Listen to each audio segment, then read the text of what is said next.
What's going on, y'all? It's your boy Kofi Kingston, a.k.a. 1/3 of the New Day. You're not going to say it with me, sir? Yeah, come on, you better participate. Let's try it again. 1/3 of the New Day, and you are watching The Young and the Wrestlers. Ha ha ha ha ha.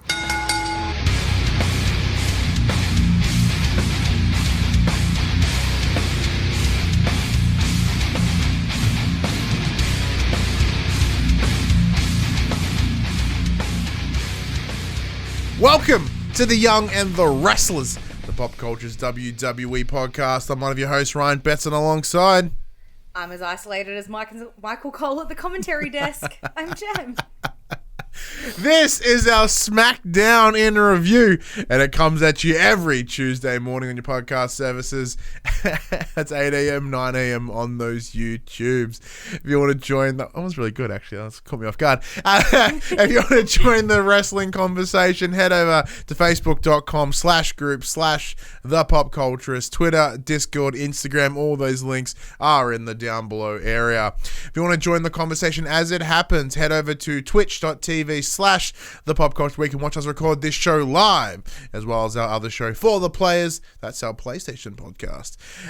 One thing that we'd ask kindly of you is to share this conversation. Tell your friends, tell your family, let them know about a silly little wrestling pod. In these dire times, maybe something silly might be just what they need. If you want to support us financially, patreon.com/thepopculturist, or you can buy merchandise at popculturist.com/shop. You can buy shirts and other assorted shit with our logos on it. Jem. Yes. How are you, my friend? I am surprisingly good. I had busy day. It started with the job seeker appointment and driving past Centrelink, which was hell. And then I got to cuddle a friend's new bubby, which was awesome. And then I got to spend some time on myself, as you can see, for the first time in I don't know how long. I got to shape and colour my nails instead of just having to cut them all off, except I broke these ones. Oh, no. My little pointy boys. Rocking a little bit of PopC baby purple. Just a little bit. Yeah, just a little bit. Yeah. No, I've actually had a surprisingly good day. I also discovered that I want to get into phlebotomy. So that's not as sexy as it sounds. No, it's blood taking. Yeah. It's just a fun word to say. So yeah, I made like a little revelation, which I don't think with all of this chaos going on I would have had. So I've had a bit of a day of fun and discovery. I'm not complaining. How are you? I'm good, man. I'm good. So, yeah, work's still kicking for me. We are an essential service, so we're not changing anytime soon. We're just looking at doing things online, which is a little bit different. So, it's funny enough, not too much different to what we're doing right now, except I'll be doing it with my clients and at... on a computer screen. On a computer screen at my workplace. But, yeah, no, so look, we'll address it quickly. Shit's fucked right now. We won't talk too much about it just because it's not the funnest thing. But no, not at all. We will keep pushing through this time. We will keep bringing the dumbest shit that is wrestling and having some fun with it, keeping it positive, keeping it good, and that's just feel better. You know what I mean? Like, let's have some moment. Yeah, let's have some time away. Let's have some time where we can think about some different shit. Yes, this is sort of my plan right now. Yeah, we can watch somebody else's problems. That's right, we watch somebody else have a rough time, just like we did this week with SmackDown, because it was a bit of a problem this week. I'm just going to say it. Triple H is what made last week really good. Yes. So for those who don't know, last week, once again, SmackDown, the beginning of this whole SmackDown playing at the Performance Center to no crowd. Like, it was good. It was fine. But Triple H came in and delivered a really good energy, a really good comedy, like fun and silliness. Perfect. It was, and it really brought the whole thing forward, especially with around the idea of there's not a crowd to work off. There needs to be energy somewhere, and he delivered that. He was not here this week. It was Michael Cole by himself. No.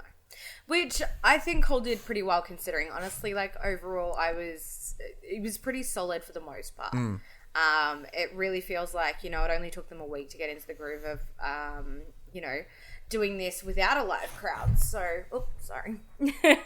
So, yeah, it's, I don't know. It was better than I expected, but obviously not as good. Like, there is definitely a huge lacking with Triple H not there. Yeah, big time. Big time. It was still good. Cole held his own. See, this is the one thing. I'm just going to put it out there. I don't get all the hate towards Michael Cole.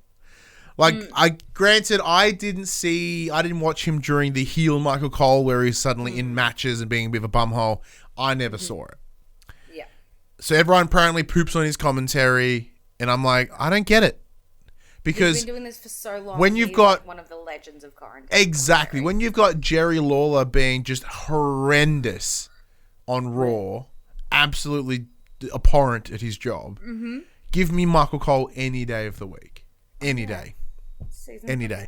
And Josh Robinson in the chat agrees with me. Like, even just looking at, like, Raw last week, like, you know, we try to be positive, but, like, Raw last week, which we didn't do a show on because it was just so, and we were both a little bit distracted and busy.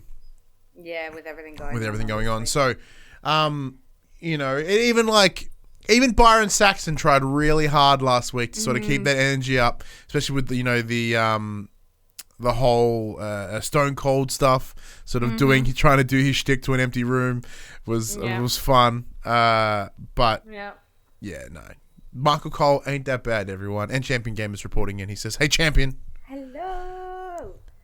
Happy birthday for the other day, my friend. Happy birthday, Mr. Champion Gamer." Now, I have he also Le Champion. He also did message me on Twitter, and I've been meaning to respond. And I was like, "Oh yeah, I'll respond to that," and then I forgot. But I will reach back out to you, dude. Don't worry about that. All right, let me just pull out my notes. Where'd they go? Michael Cole. That's right. Because the show did, in fact, start with Michael Cole and Mojo Rawley. So he was here to usher in Rob the Gronkowski. That's how you pronounce it. I love that it's called the Gronk. The Gronk. Like, in Australian, Gronk means you're like a full-blown derelict. Judging by this gentleman, he may in fact be that. Yeah, he's one of the guys hanging out down the botlow in Frankston. Yeah. So he comes. So Mojo Rawley, who's allegedly a good friend of his, getting the hype, trying to get the hype going. Music kicks in. It's straight up party rock anthem. Slightly twigged. Like, side note, I know it happens all the time. There's like an entire thing about the wrestling music theme tune creators just ripping popular songs and just fucking with them. And I'm like, nah, it's not always the case. Like, Bailey, I'm like, yeah, it sounds like Kesha a little bit. Okay. I can see it, but like it's different enough. Yeah. Nah, mate. Gronk's music is just literally party rock anthem. It's ridiculous. And he comes out badly dancing and shit and makes his way in the ring. Horrible. I mean, at least he had like high energy about it. He could have just like stormed out or staunched, but no, he was having a bit of a time. It was good. Michael Cole does announce that Gronk will be hosting our 2-day WrestleMania extravaganza. We'll be touching on that at the end of the show. Yes. And yeah, him and Gronk and Rolly are like hyping each other up, and they're like, I've always got your back, man. And Gronk's like, yeah, you always do, man. Why don't you get my front? And they're like chopping each other and shit like that. It was just the dumbest little thing, but it was so funny. And as they're getting really weird in the ring, King Corbin interrupts. And he's just like, oh, what the hell? Like, who do you think you are? Yeah, I was an NFL player. I'm bigger. Like, I've seen how NFL players, you got shoulder pads, you got thigh pads, you got helmets. We ain't got none of that shit here, man. I'm bigger. I'm stronger. I could try fuck your day up. Mm-hmm. Yeah, and I think, and then Elias comes out. And Elias is like, look, Corbin, I have this song. And Baron Corbin's like, look, if I listen to it, will you leave me alone? He's like, yeah, of course. I was like, for the last 2 months, just won't leave me alone. What do you want? Yeah, he's like, what do you want? It's so good.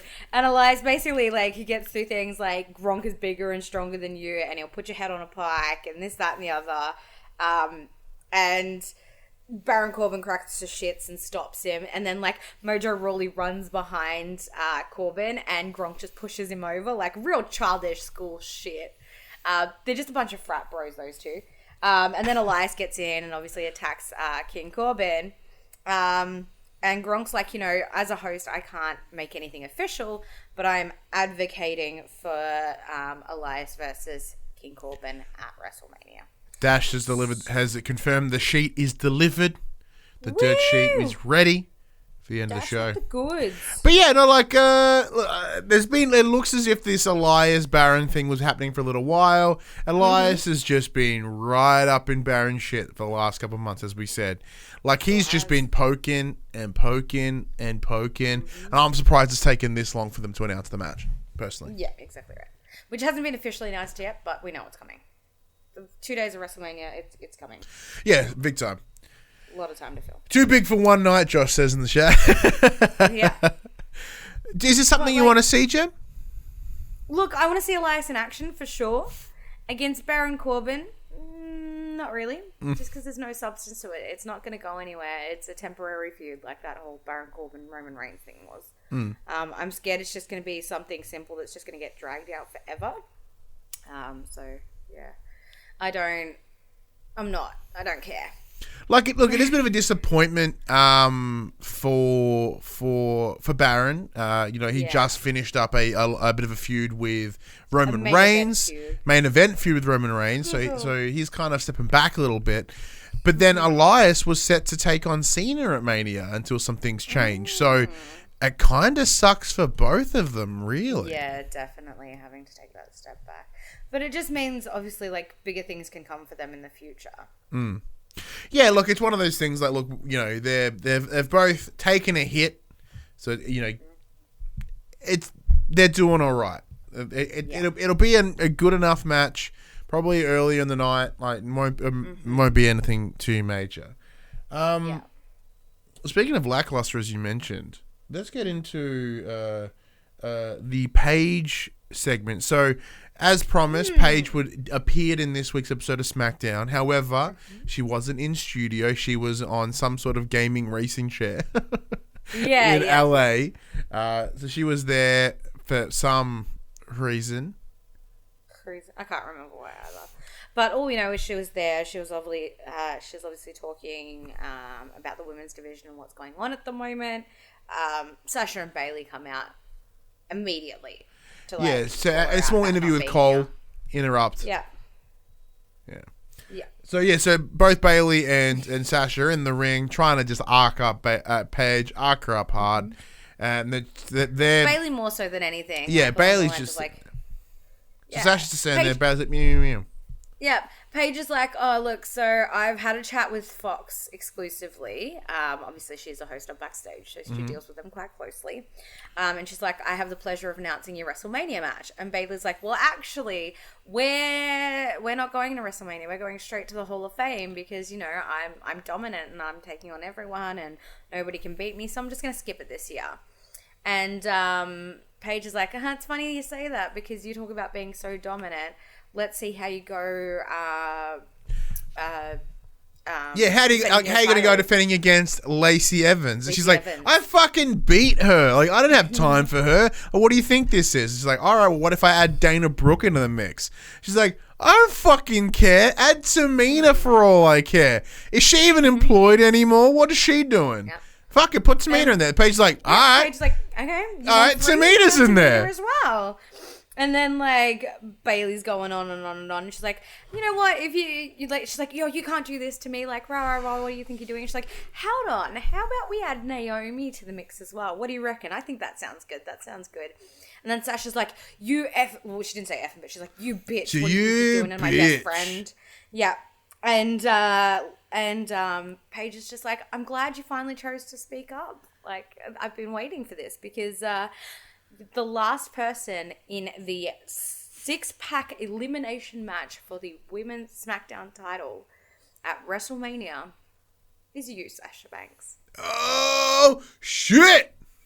Immediately, you see a grin come across. Like Sasha face. fucking She tries to- eyeballs that belt, and Bailey's like, Ooh, "Nah, yeah. man, this fucked." Essentially, like, we're friends. This ain't gonna happen. Not gonna happen. She ducks Yeah. out of the ring. Sasha stays there, and she's like, "Well, She's smiling the entire time.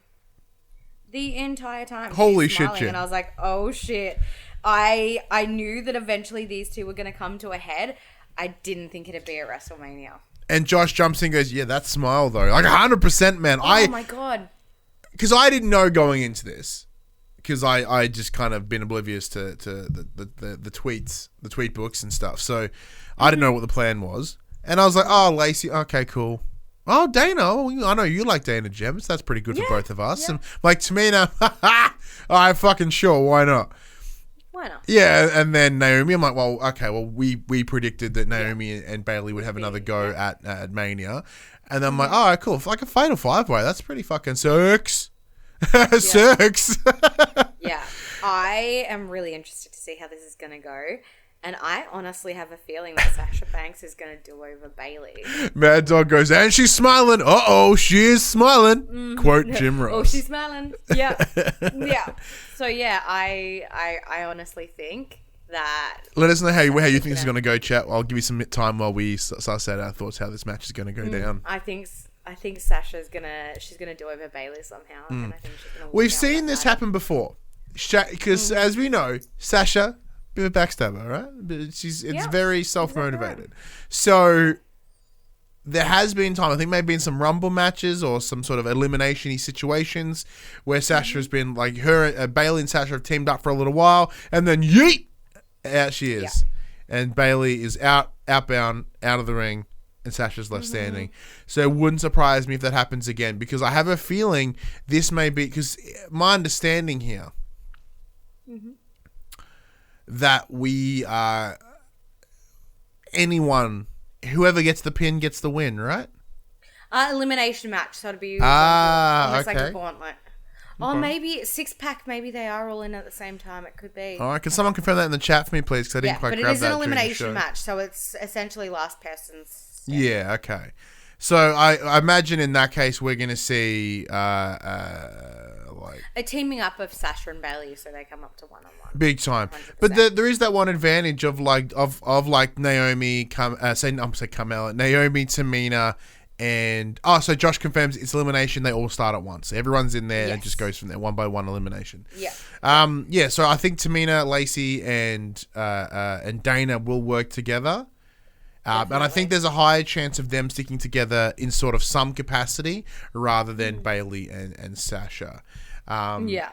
Well, they know that the odds are against them having those two together, so they kind of have to. But like they all have history. They all have beef with Bailey specifically.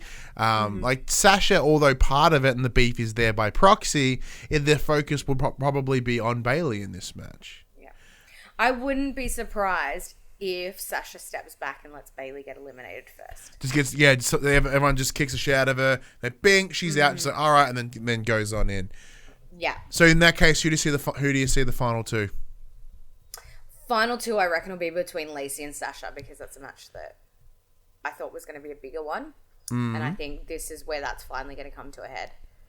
And I think it is going to be two faces. Sasha and Lacey. Oh, Sasha and Lacey. Sorry. Yeah. Okay, so I say Naomi and Sasha as my two. Bailey's had her longest title reign or whatever, but I do think that may come and that'll cause that rift between Bailey and Sasha. Then that I guess like it's because it's this interesting idea. So rather than being a turn on each other sort of story, it's like, look, I'm the champion now. Look, Bailey, I'm sorry, but I've got the belt. Their friendship, like the friendship stands. It's fragile, and it's on the cusp, ready to break, but it's not quite there yet. And I think down the line we might see something happen. Maybe something shatter. Yeah. Josh in the chat, he thinks that Bailey and Sasha will end it. Oh, as I said, I do like that too in terms of the story of them butting heads at the end. But I think that's been played out. And for that reason, and because it's been played out, I think that's where the story will go.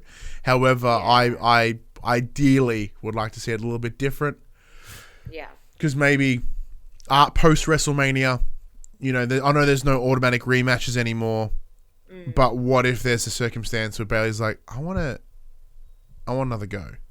Sasha's like, but I'm your mate. Why would you want to take me on? Do that, yeah. And like I don't see Could be some good long-term story. I agree. Just sort of like minor chips. Like I don't see Bayley winning Money in the Bank again this year. To sort of go with that. But then Josh also adds, "Fuck it, let's give it to Tamina." Yeah. That would be amazing. Wait, That'd be hilarious. no DQ in a six pack. Elimination. Nia Jax comes in, wrecks and house. Gets Tamina the title. Yep, there it is. Or she plays such a pivotal role that she gets involved in the next story. Yeah. Boom! Nia Jax. Fuck. I reckon when Jax comes back, she'll come back face. Yeah. 100%. I like it. We just booked it all by ourselves. Yeah. Yeah. Thanks, Josh. Thanks, Josh. Gave me a moment there. I much appreciate it. Ooh, exciting stuff. Ooh, yeah. Speaking of WrestleMania matches, though, we straight up saw a complete match from WrestleMania. John Cena v. Bray Wyatt. They replayed the entire WrestleMania 30 match. Just getting everybody up to date with. Yeah, just sort of adding to the story. So the idea here being that the events of WrestleMania 30 is what led to the creation of The Fiend.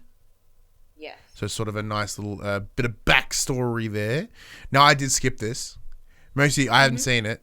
However, it was just more of a I'm stuck for time. Yeah. Didn't need to rewatch it. It's a past match. Yeah, in short, John Cena kicked the living fuck out of Bray Wyatt. Yeah. Over the next couple of weeks, like the WWE are going to be free hosting the last 3 WrestleManias anyway. Yeah. Leading up to WrestleMania this year. Yeah, so apparently ESPN in the US 30. ran the entire WrestleMania 30, which I kind of might just go watch again anyway. I've got some time to kill. Yeah, exactly right. Be good fun. But yeah, I didn't watch it either because I don't need to. It's something I've already seen. Something we've already seen, however, it still had enough new to it was Daniel Bryan and Sami Zayn. So Exactly right. this is sort of continuing on Sami Zayn recently attempting to get Daniel Bryan to join the Artist Collective, as he's named it. Yes. However, now that Bryan has teamed up with Drew Gulak, they then had a match against Nakamura and Cesaro. I love what Drew and Daniel are doing, right? They were talking about duck walks and doing like things, and Daniel Bryan's posting him at home doing workouts and this, that, and the other. I think the dynamic between Drew Gulak and Daniel Bryan is amazing, and I'm actually really loving it now. Initially, I was like, "Ugh, they're wasting Drew Gulak," and now I'm like, "This is great." Yeah. I absolutely love that they come out hyping each other up, and they're doing these weird like exercise things in the ring and stuff like that. And I'm like, this is a really good dynamic. I agree. And the fact that we were seeing in tag team action this week was really exciting as well, because then we get to see how they work together as a unit. It was really cool. And I think the big takeaway from this is, so it's all well and good to have Drew Gulak come in and be like, Daniel Bryan, this is what you need to do. These are your weakness. These are the holes in your thing. And it's like, well, you can just sit there and tell me what's wrong with what I'm doing. Why don't you demonstrate it? Now, we saw that demonstrated 2 weeks ago. 2 weeks ago? Last week, with the match between Drew Gulak and Daniel Bryan. Oh, no, 2 weeks ago, yeah, because they started working together last week. That's right. Yeah, so we saw that match, and we saw them kind of have this match off, like sort of, that they both complemented each other in a one-on-one scenario.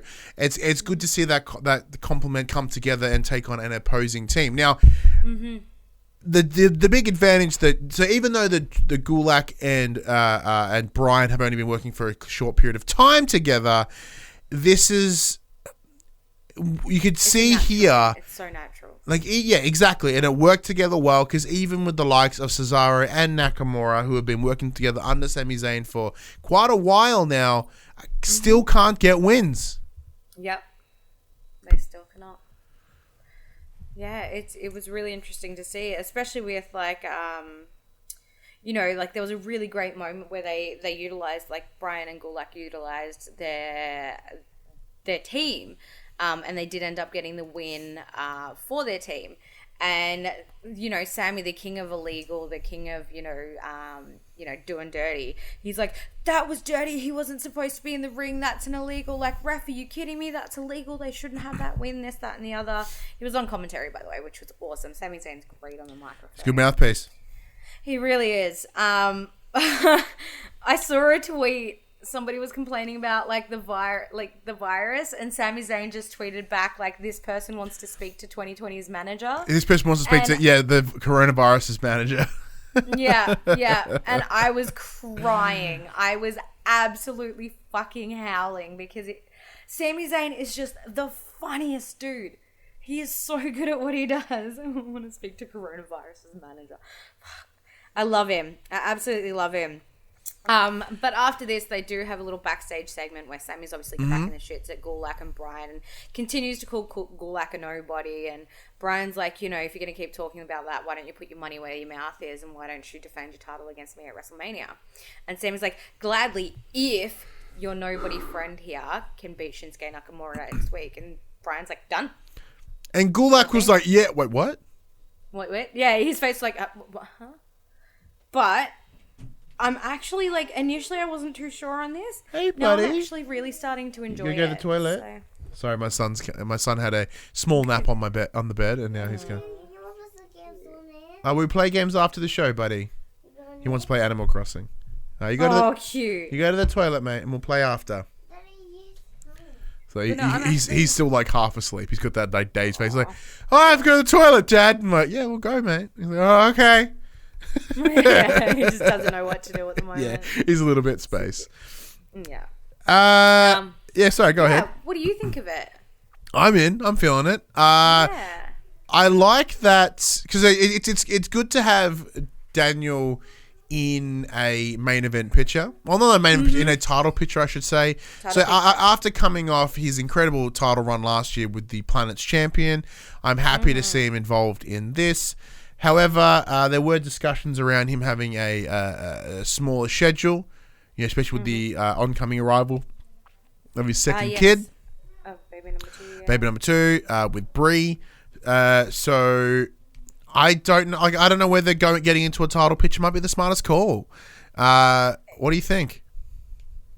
Thinking about it, I feel like the way he was looking at the confidence he has in Gulak, I may even see him pushing Gulak into the title picture, just coming to this like weird realization of like, hey, why am I doing this? You're doing all the work. You know what? Why don't you have the title opportunity? And like as a friend, handing that over to him. Yeah. I think something like that's going to happen, and I think that's going to be amazing. It's like, and like obviously we know that Daniel Bryan's been in a bit of weird space lately. I feel like this is going to help him come back into who he is by saying, you know what, this isn't me. You've done all the work. This is for you. You take it. I like that actually. I like that a lot. Yeah, I could see something like that. For sure. Very, very cool. We'll keep the title picture chat going as we get a very small little promo from the Twisted Sisters, Nikki Cross and Alexa Bliss. Crisscross applesauce on their shirts, which was super cute. So they have a bit of a chat and they call out Asuka again with last week Asuka coming in and... It was so... When Alexa was talking, she's like, you came in the back door. Next week you can come in the front door. And I was like, oh, honey. You need to reword all of this, Alexa. But no, it was really awesome. Like, Alexi... You came uninvited into the back door. Yeah. You always ask first. Ask her first. You ask her before you Also, go. can we just comment on Asuka being on commentary on Raw last week? Oh, that was so good. She just yelled. She was so really into Andrade. Oh, it was hilarious. It was so good. I love Asuka so much. She's just so eccentric and it's perfect. I love her. I always have and I always will. But yeah, so basically she calls out Asuka and she says, you know what? You, me next week. And it's like, it's happening. So hell yeah. Give me that. 100%. Do that much now. I want now. Yeah. So do you think we will see, because the... 100% we're seeing the titles defended against the Twisted the Manias? Yeah. 100%. I like it. I like where you're going with it. I agree. Speaking of tag titles, we'll just keep moving forward because there was not a lot to come out of that. So, SmackDown. SmackDown tag team champions, Miz and Morrison. Hey, Hey, ho, hey. Ho, ho. Yeah, they come in with their little dirt sheet, which isn't really a dirt sheet. They're just like, we have nobody to face at WrestleMania. And then you hear what sounds like Big E, but it cuts to the Miz and Morrison dressed up as unicorns, pretending to be the New Day. And then there's another cut and they're pretending to be the Usos. And then there's another cut and they're pretending to be Heavy Machinery, but they're dressed up in bacon, but they keep calling it ham, but it's bacon. And they keep making references to the fact that it's not ham, it's bacon. And then they're just doing this weird, like, I don't know. It was oddly the best. Like, it was put together really well, and it was the dumbest, but it was the best. And, you know, they're like, basically just taking the piss out of every other tag team in SmackDown at the moment.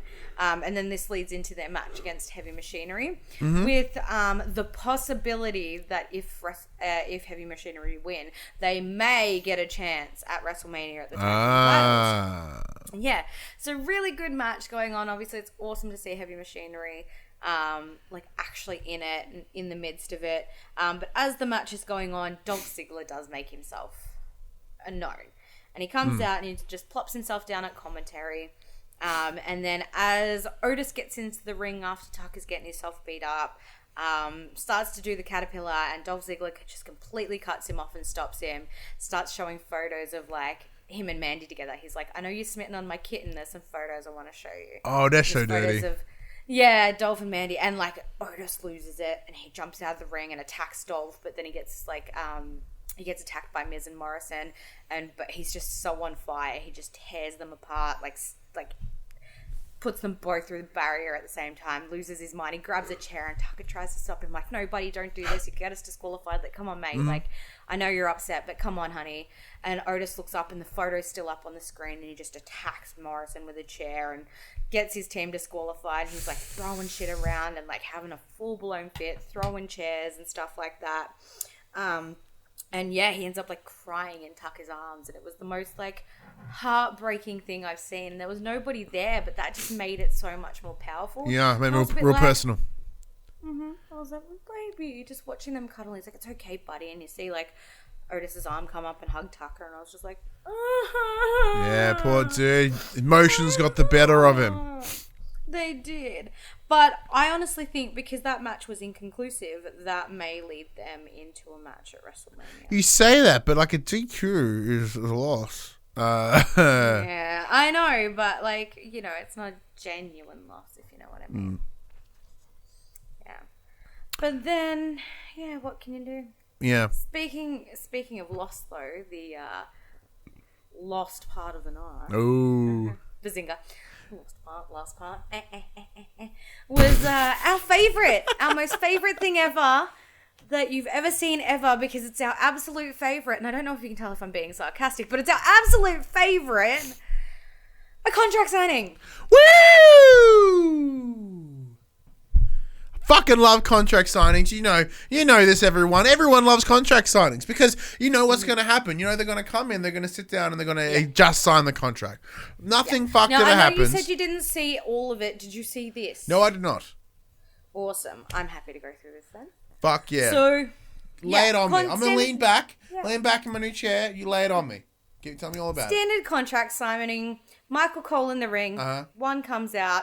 Roman Reigns the challenger first, then Goldberg the champion second, and they both stand there at the table, and Michael Cole's like, take a seat, guys, and they pick up their seats and they piff them. At each other? No, just outside the ring. Okay. They just both throw their chairs. That's not at each other. Yeah, that's what I was like, oh, this is tame. Yeah. And then Michael Cole goes like, before we get started, I'd like to ask you some questions. Obviously, Goldberg, you won at Super Showdown. The next night you said it's not about, it's about who's next. Who were you expecting to take the challenge? And Goldberg's like, I was expecting Roman Reigns, but I didn't think he'd have the balls to do it. And then Cole's like, Roman, what made you answer the call from Goldberg? Vince told me to. Yeah, pretty much. He's just like, well, because basically he's just like, he's like, all these legends chase me. He's like, you know, the likes of John Cena and The Undertaker, and, you know, they come after me. He's like, you know, you haven't earned this shit. I have. You're walking around with my title. And then, yeah, just signs the form, and then gives it to Goldberg, who signs it beautifully. And then Goldberg very gently picks up his belt and chucks it over his shoulder, and then throws the table, and they just stand face to face, and then that's the end. All right, you ready, everyone? This is how you rebook that scene. They come in, they stare at each other, they line up those chairs, and they spear each, because there's 2 chairs, one for each of them, and then they spear that chair to assert that dominance. Because it's a spear on spear fight, right? Like, all right, you know, it's almost like an egg and spoon race. And it's like Michael Cole goes, all right, Roman. All right, show us how you're going to spear Goldberg. And he's like, "Ugh!" Here's Rob Gronkowski. Show us how you spear. Yeah, and he spears that chair. Everyone's like, all right. And then, you know, someone fucking puts someone in the crowd, and they go, and they hold up a 3, you know, or whatever. And then they're like, all right, Goldberg, you ready to go? Are you going to give this a red hot go? He's like, yeah, sure. Boosh. He tackles the fucking chair, knocks himself unconscious again, has a sweet concussion, and then they just give the belt to Roman. Yeah, pretty much. Yeah. What's going to happen is Goldberg's going to headbutt the door before the match, knock himself out, and Roman's going to win by default. Yeah, and it's like, all right. Well, and they ring the bell, 10-second count, because Goldberg is passed out in the doorway. Like, it's... Yeah. Yeah. That's what's gonna happen. Because they did make mention to a tweet that Roman Reigns made in January, and he said something along the lines of, like, you know, I'm not stupid enough to bash my head against a door before a match, or whatever it may be. So he's been calling Goldberg out since January. So, yeah, they made mention to that, and that's why I was just like, what's going to happen? He's just going to headbutt a door, and he's done for the match. That's it. I just hope that he just concusses himself again, and he just lies there in a mess of his own poos. Because, yeah, he goes, oh, you know, I've been headbutting doors all over the world, and, you know, I've been destroying doors with my headbutt all over the world, and next it's going to be you or something dumb like that. I was like, okay. All right. Good luck. Anyways, that's the end of SmackDown. How do you think it went, Jem? Look, it wasn't horrible. There were a few down points, and mainly that was just that and the Gronk segment. I reckon I'd call it straight down the line. I'd give it a Kurt. Oh my god, speaking of Kurt, did you see the video of him sitting on the chair in his Olympic outfit redoing back in the day when he had the cowboy hat on and the Jimmy Crack corn and I don't care. I'm sorry, I had to mention that. That was the greatest thing ever. I was crying because I watched that when it happened. And watching him redo it was just, fucking gold. I love, there's a reason he's a gold medalist, because he is gold. Yeah, look, see, it's a hard one. I don't think I can give it a Kurt. I think it's a bar from me. Like, I understand the difficulties of having to do it with no crowd, but they had something that worked. Fucking Triple H was the energy that needed, and Gronk coming out dancing like a plonker is not what's needed. There were some moments, as you mentioned, like I enjoyed the Tucker Otis stuff, and it just didn't quite land overall. Obviously, like I did see a video of Triple H, like, and them talking, like, during the ad breaks. And Triple H is like, you know, they're still trying to play to a crowd. We need them to get to play to the cameras, and they did a lot better with that this week. Yeah. You know, because that was like the one advantage of Raw last week with Edge just like eyeballing that shit. He had it right down the barrel, and he's like, "Look, fucking Randy Orton." How to work. You know, it's Brent. But anyway, that's like that. Before we jump into the dirt sheets, I'm pretty sure the dirt sheets about WrestleMania anyway. Let's have a chat about the state of WrestleMania right now, Jem. It was confirmed. So it's been rumored for a little while, but it's pretty much happening. WrestleMania will be over 2 days. Now, I presume that it's not going to be 2 full 9-hour days like we're used to, because that would be goddamn ridiculous. I have a feeling it'll be 2, 3 hours. Essentially 2 small pay-per-views separated over 2 days. Idea being, it'd be very difficult to have the same energy in an empty room for 9 hours. Yeah, exactly right. Now, having it fall on a Sunday and a Monday for us, obviously I've still got my day off, so I'm still going to go hang out and watch it. I don't have work at the moment, so... How are you feeling about 2 days? It's gonna be interesting. I think if they do it in smaller blocks, it'll be a lot easier. I think at the moment, with the way things are going, it's kind of welcome. As weird as it sounds, I know there's a lot of speculation about it, but, you know, instead of having one full 9-hour day, which people will get bored and exhausted with, because people stick to it because it's on their weekend. They're like, it's Sunday, I have to watch this because I've got to go back to work tomorrow. The fact that most people in the States are in lockdown now means that it's a little distraction over 2 days. So it's giving more back. So I think I think it's a smart decision, because people will tune out with a long one because they're at home for so long anyway. They're going to want to go out for a walk or something like that. I think having them in smaller bite-sized pieces will make the overall effect a lot better. And in terms of manipulating the data, they could then be like, well, we had X amount of million viewers, because combine it together. Yeah, exactly. Champion right. Gamers has got to go, guys. Good stream. Thank you, Champ. Bye, Or Champion. thank We'll see you you. around. But yeah, no, it's one thing. So if they have 10 million people watching each day, it's like we had 20 million people watch WrestleMania this year. Mm-hmm. You know what I mean? And Exactly, like without having the crowd, it'd be tougher to deliver. And apparently, rumor has it they're over multiple locations as well. So it's all being Interesting. You know, there's like some here, some there, some here. You know, just sort of having it work. My hope is that they have them cool and themed, and you know, like maybe one's actually on a boat would be cool. That could be cool. And stuff like that. Could you imagine obviously the with the Kabuki mass Warriors having their tag team match on a freaking boat? Yeah, so we're having the lockdown and the quarantine as it is in the US. I don't see them doing stuff like that in full capacity. However, I think there's potential for at least something cool. Yeah, exactly right. All right, well, that's confirmed these dates as we get into the section we call Dish in the Dirt with Dirt Sheet Dash. Our good friend Dash gives us he scours the internet, finds slides in the DMs, and he's like, "How you doing? Give me some of that sweet wrestling goss." And they're like, "Oh, Dash," and they give him the info that you need. So here it is. Before we jump into that, though, Craig in the Mullet Show in the chat goes, "Lonely Island can do the entrance music." I'm on a so in order to facilitate the multiple locations, as we just mentioned there, Jem, WrestleMania is being pre-taped. Mike Johnson of PWInsider.com is reporting that while the schedule could change, the 2 nights of WrestleMania 36 are now planned to be pre-recorded at the Performance Center. So it's still at the center, but I guess that the pre-record allows for cool visual flares. Is what that's my editorial there. Here is the current lineup according to PWI. Today, which I presume is today the 23rd in Australia, so Monday the 23rd in the US as well. That was Friday. So on Friday of last week, they did SmackDown. So they recorded SmackDown for March 27th and April 3rd. So they did 2 SmackDowns. Sunday the 22nd, they recorded some NXT. Makes sense. Monday the 23rd and Tuesday the 24th, they do a live Raw, and then they record a Monday Night Raw. Wednesday the 25th and Thursday the 26th, they record WrestleMania nights 1 and 2. Oh, wow. Interesting. So Johnson added the WWE is also scheduled to tape material for WrestleMania at other closed sets, as we discussed. So there may be additional taping dates beyond what was shot at the Performance Center. Now, I like this because this allows them to get a couple of days. The atmosphere. Yeah, so they can give a couple of days of getting everything together, because, like, you know, right now they need to be in quarantine, they need to be in lockdown. So by recording at least 2 more weeks worth of shit, everyone can go home for a little while, everyone can stay safe for a little while, and then we'll see what happens after that 2 weeks.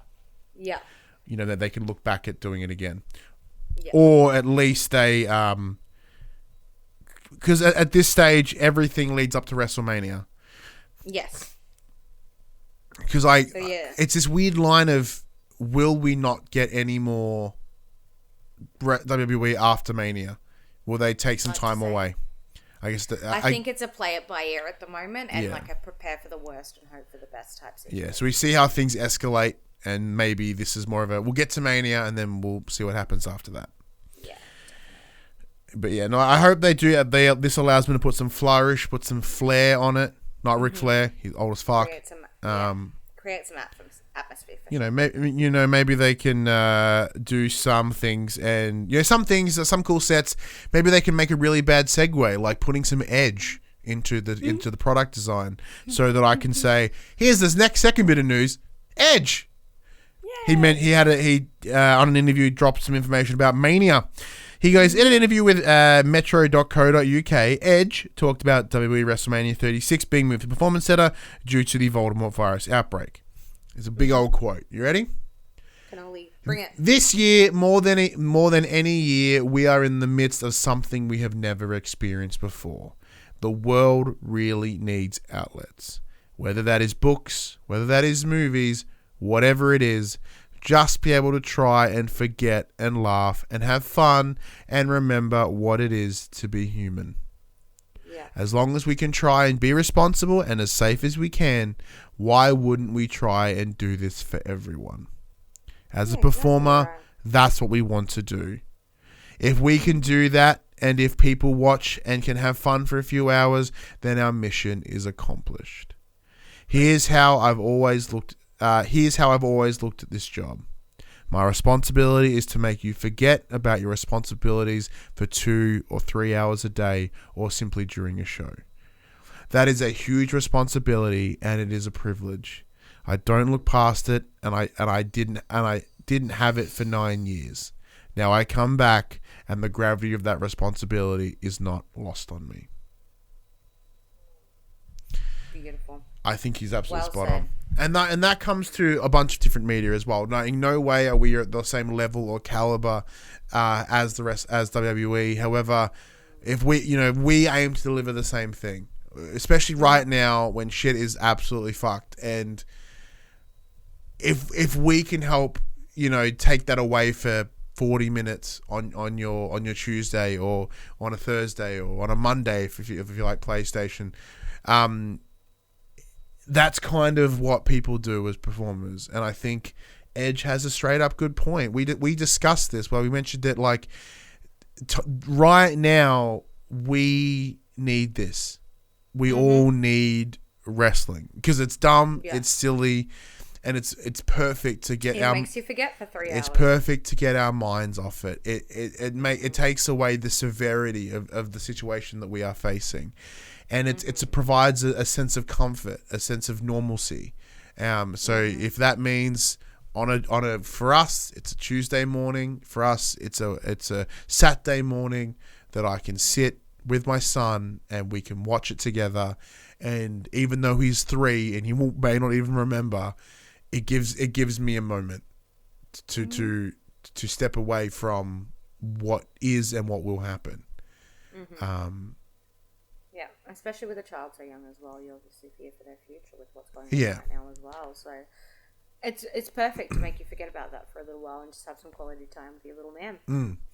Even same as us. Like that's one of the reasons that we decided we will keep doing this show. Is it's normal for us. It puts, it's the little things. It keeps some routine and some normalcy. Yeah, it's the little things that keep us going and that keep us in check. And we know our viewership, we know our audience is small, but we are very appreciative and very grateful of each and every one of you that do take the time to listen to us, and we hope that we can alleviate a little bit of stress right now.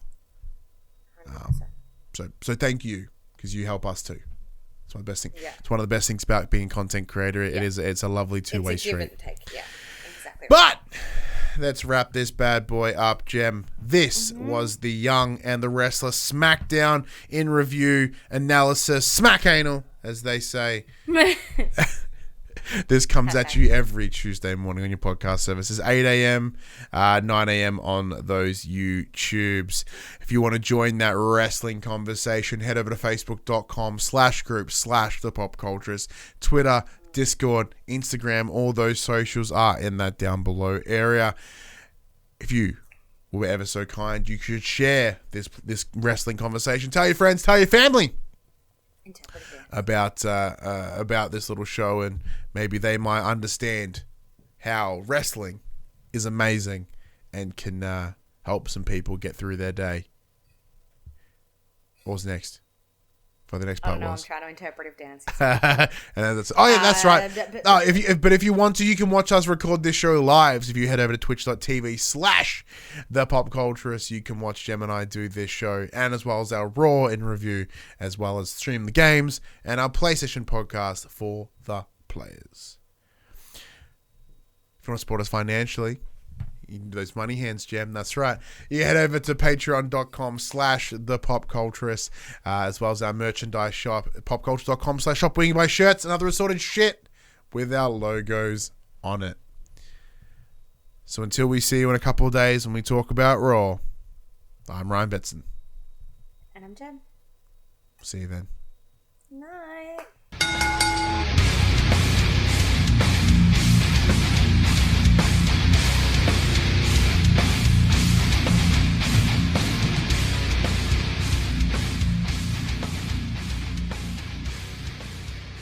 The Young and the Restless, the Pop Culturist WWE podcast, is fan support over at Patreon at patreon.com/thepopculturist. And we'd like to thank our Patreon producers and our Patreon founders for their kindness, their support, and their generosity. Our Patreon founders: Alpha Ferret, Craig O'Flaherty, David Chataway, Jesse Stevenson, and Jacob Garner. And our Patreon producers: AJ Abatomi, Damian Holdies, Kyle Dunn, Lee Wintershoven, Nathan Massetti, Paul James, Pure Mongrel, and Sean Levitt.